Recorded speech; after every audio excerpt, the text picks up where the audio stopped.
ഗണേഷ് കുമാറിന് ഒന്നല്ല 5000 പ്രണയമുണ്ട്. അപ്പോൾ എല്ലാവർക്കും പ്രണയം ഉണ്ടാവും. ഇനി പ്രണയിക്കാത്തവരൊക്കെ പൊട്ടന്മാരാണ്. എനിക്കും നെഹ്റുവിനും മാധവിക്കുട്ടിക്കൊക്കെ പ്രണയങ്ങൾ ഉണ്ടായിട്ടുണ്ട്. എനിക്ക് 5000-ലേറെ പ്രണയങ്ങൾ ഉണ്ടായിട്ടുണ്ട്. പക്ഷേ അതെല്ലാം നിങ്ങൾ കരുതുന്ന പോലെ മറ്റൊരു തലത്തിൽ ചിന്തിക്കേണ്ട ഒന്നല്ല. അതെല്ലാം പരിശുദ്ധമാണ്. പക്ഷെ അവിടെ ശ്രദ്ധിക്കേണ്ടത് നമ്മുടെ സഹധർമ്മിണി, അതായത് നമ്മുടെ ഭാര്യ അത്തരം സ്നേഹവേളകളിൽ വന്ന് കണ്ടുപിടിക്കുകയോ അല്ലെങ്കിൽ മോശം സാഹചര്യത്തിൽ കാണുകയോ പിന്നീട് നമ്മൾ ഭാര്യയെ തല്ലുകയോ ഉപദ്രവിക്കുകയോ പാടില്ല. അത് മാത്രമാണ് ഇന്ന് എനിക്ക് നിങ്ങളോട് പറയാനുള്ള ഒരു ഗുണപാഠം. തീവ്രമായിട്ടുള്ള ഒരു പീഡനമാണല്ലോ രാഹുൽ മാങ്കൂട്ടത്തിൻ്റെത്. അപ്പോൾ മറ്റേത് തീവ്രത കുറഞ്ഞതായിരിക്കാം എന്ന് ഞാൻ. ഇനി തീവ്രത കൂടുതലോ കുറഞ്ഞതൊക്കെ അളക്കുന്ന പാർട്ടി സാഹചര്യങ്ങളിൽ ഇത് വലിയ കാര്യമൊന്നുമില്ല. ഇതൊക്കെ നമ്മുടെ നാട്ടിൽ നടന്നുകൊണ്ടിരിക്കുന്ന കാര്യം തന്നെയാണ്. പിന്നെ നമ്മുടെ വ്യക്തിപരമായ കാര്യങ്ങളിൽ ആരും ഇടപെടാനും അങ്ങനെ വരേണ്ട കാര്യമില്ല എന്നാണ് ഞാൻ മനസ്സിലാക്കുന്നത്.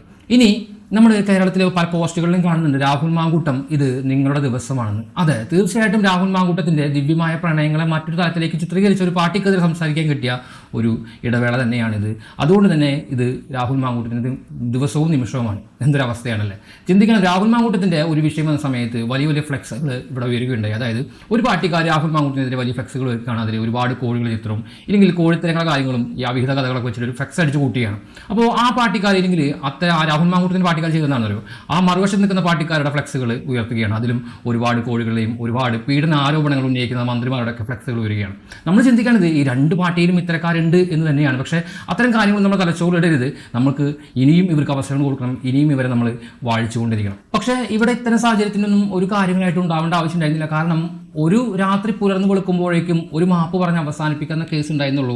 നമ്മുടെ വീടുകളിലും പാവപ്പെട്ട വീടുകളിലൊക്കെ പല പീഡനങ്ങളും കാര്യങ്ങളൊക്കെ ഇതേപോലെ നടക്കുന്നപ്പോൾ ഭാര്യയെ തല്ലും വളരെ മോശമായ രീതിയിലൊക്കെ ചിത്രീകരിക്കും. അപ്പോൾ ഒരുപാട് കമ്മീഷനും കോടതി സ്വമേധയിലും പോലീസുകാർക്ക് സ്വമേധയിൽ കേസ് എടുക്കുന്നത് കാണാറുണ്ട്. പക്ഷേ ഒരു മന്ത്രിയുടെ വീട്ടിൽ മന്ത്രി ചെയ്ത ആ ആരോപണങ്ങൾക്കെതിരെ ഒരു കേസൊന്നുമില്ല. അതിനൊരു മാപ്പ് പറഞ്ഞാൽ മതിയായിരുന്നു. രാഹുൽ മാങ്കൂട്ടത്തിനും അത് ചെയ്താൽ മതിയായിരുന്നു എന്നാണ് ഞാൻ ചിന്തിക്കുന്നത്. കാരണം ഇത്ര പ്രശ്നങ്ങളിലേക്കോ അല്ലെങ്കിൽ രാജ്യത്തിലേക്കൊന്നും പോകേണ്ട ആവശ്യം ഉണ്ടായിരുന്നില്ല. ഇത്രയും കാലം പാർട്ടി വിട്ട് നിൽക്കേണ്ട കാര്യം ഉണ്ടായിരുന്നില്ല എന്നാണ് ഞാൻ ചിന്തിക്കുന്നത്. ഇത്തരം ആൾക്കാരുണ്ടല്ലോ, അല്ലെങ്കിൽ ഇത്തരം പാർട്ടിയുടെ മുൻഗണനയിൽ നിൽക്കുന്ന ഈ വലിയ വലിയ നേതാക്കന്മാരും ഈ പാർട്ടി ഘടകങ്ങളൊക്കെ ഉണ്ടല്ലോ, നമ്മളെ കാലാകാലങ്ങളായിട്ട് പറ്റിച്ചുകൊണ്ടിരിക്കുകയാണ്.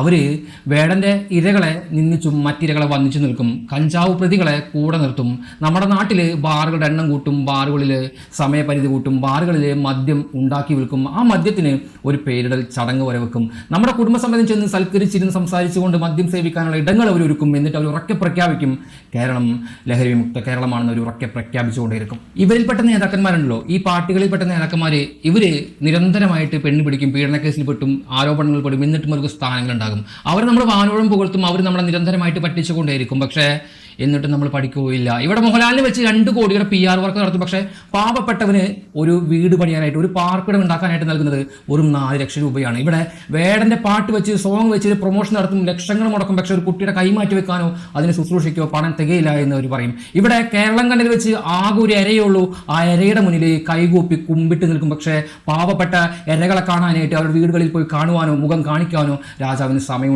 ഉണ്ടാകാറില്ല. പക്ഷേ നമ്മുടെ കേരളത്തിൽ വികസനത്തിൻ്റെ റീൽസുകൾ ഉണ്ടാക്കാനായിട്ട് 30 ലക്ഷങ്ങളോളം രൂപ ചെലവാക്കും. പക്ഷേ ഇവിടെ വികസിക്കുന്ന വിലക്കയറ്റത്തെക്കുറിച്ച് സംസാരിച്ചു കഴിഞ്ഞാൽ അവർക്ക് ഉത്തരമുണ്ടാകില്ല എന്ന് നമ്മൾ മനസ്സിലാക്കേണ്ടതാണ്.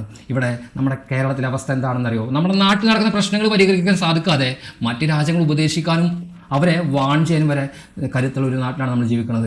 ആ ഒരു തലവിധി ഓർത്തിട്ട് നമ്മൾ ഇനി മുന്നോട്ട് പോകേണ്ടതുണ്ട്. ഇനി ഇലക്ഷൻ എടുക്കാറായി, നമ്മൾ വീണ്ടും ഇവരെ ജയിപ്പിക്കും. ഇത്ര പീഡക വീരന്മാരെ അല്ലെങ്കിൽ ഇത്ര ആരോപണം ഉന്നയിക്കുന്ന ആൾക്കാരെ, നേതാക്കന്മാരെ നമ്മൾ വീണ്ടും തലപ്പത്ത് കൊണ്ടുവരും. അതിന് വേണ്ടിയിട്ട് അവർ പല വെളുപ്പിക്കൽ സമ്പ്രദായങ്ങളായിട്ട് ഇറങ്ങും. പക്ഷേ തത്സമയം കൊണ്ട് ഈ ഒരു കാലഘട്ടത്തിൽ എല്ലാം പൊളിഞ്ഞു വിടുന്ന കാഴ്ച തന്നെയാണ് നമ്മൾ കാണുന്നത്. കാരണം നമ്മൾ ചെയ്തു കൂട്ടിയ ധർമ്മങ്ങൾക്ക് മാത്രമാണ് ഭാവിയിൽ അതിജീവിക്കാനുള്ള ആയുസ് ഉണ്ടാകൂ എന്ന് കാലം തെളിയിച്ചുകൊണ്ടിരിക്കും. ഇവിടെ ഇന്ന് രാവിലെ ഒരു മന്ത്രി പറയുന്നുണ്ടായിരുന്നു ദ പീപ്പിൾസ് ആർ മാസ്റ്റേഴ്സ് എന്ന്. അതെ, ജനങ്ങളാണ് ജനാധിപത്യത്തിലെ രാജാവ്, അവർ തന്നെ തീരുമാനിക്കണം. അതുകൊണ്ട് തന്നെ ഞാൻ പറയാണ്, നമ്മൾ തന്നെ തീരുമാനിക്കണം. ഇവന്മാരാണോ അല്ലെങ്കിൽ ഈ കഴിവുകെട്ട ആൾക്കാരാണോ നമ്മളെ ഭരിക്കേണ്ടത്, ഇനിയും വരാനിരിക്കുന്ന കഴിവുകെട്ട ആൾക്കാരാണോ നമ്മളെ ഭരിക്കപ്പെടേണ്ടത് എന്ന് നമ്മൾ ചിന്തിക്കേണ്ടതുണ്ട്.